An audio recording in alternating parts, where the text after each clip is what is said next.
यशया अध्याय 47। अगे बाबेलेच्या कुमारिके, खाली उतरून धुळीत बैस. खासद्यांच्या कन्ये, सिंहासन सोडून भूमीवर बैस. कारण तुला यापुढे नाजूक व सुकुमार म्हणणार नाहीत. जाते घेऊन धान्य दळ, आपला बुरखा मागे सार. वस्त्राचा घोळ उचलून धर, मांड्या उघड्या करून नदी नाल्यातून पार चालत जा. तुझी काया उघडी पडू दे, तुझी लज्जा दिसू दे. मी सूड घेईन, कोणाची गय करणार नाही. आमच्या उद्धारकर्त्याचे नाम सेनाधीश परमेश्वर, इस्रायलाचा पवित्र प्रभू असे आहे. अगे खासद्यांच्या कन्ये, गप्प बैस. अंधारात जाऊन लप, कारण लोक यापुढे तुला राज्यांची स्वामिनी म्हणणार नाहीत. मी आपल्या लोकांवर रुष्ट झालो. मी आपले वतन अपवित्र केले, त्यास तुझ्या हाती दिले. तू त्याजवर किमपी दया केली नाही. वृद्धांवर तू आपले भारी जीव लादिले.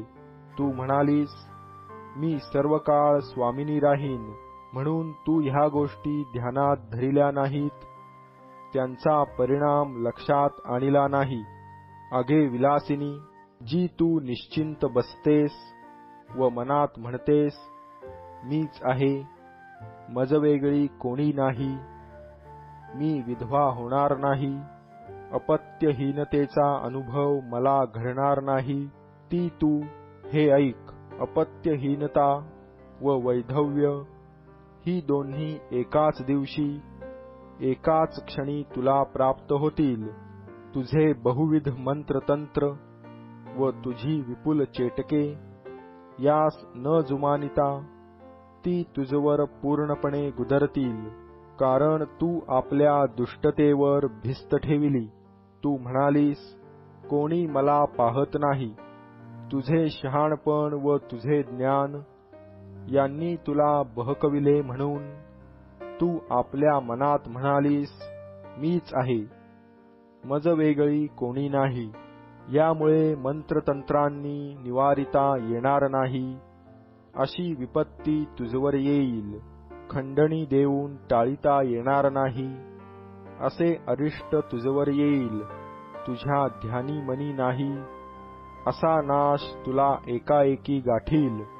तर तुझे मंत्रतंत्र व बहुविध चेटके, ज्यांचा जप तू तरुणपणापासून करून थकलीस, ती आता चालीव. कदाचित त्याचा तुला उपयोग होईल. त्यांनी कदाचित तुझा धाक बसेल.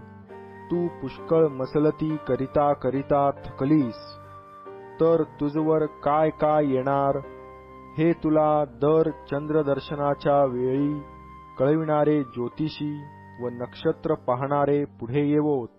त्यांच्याने तुझा बचाव होईल, तर ते करोत. पहा, ते धसकटासारखे झाले आहेत. अग्नीने त्यास भस्म केले आहे. ज्वालेच्या तडाख्यातून त्यांना स्वतःचा बचाव करिता येईना. हा शेकत बसण्याचा विस्तव नव्हे, भोवती बसण्याच्या शेगडीचा अग्नी नव्हे. तू ज्यासाठी शिणलीस, त्या तुझ्या लोकांची अशी गत झाली आहे. तुझ्या तारुण्यापासून तुझ्याबरोबर व्यापार करणारे भटकत भटकत आपापल्या स्थानी जात आहेत. तुझा बचाव करणारा कोणी नाही.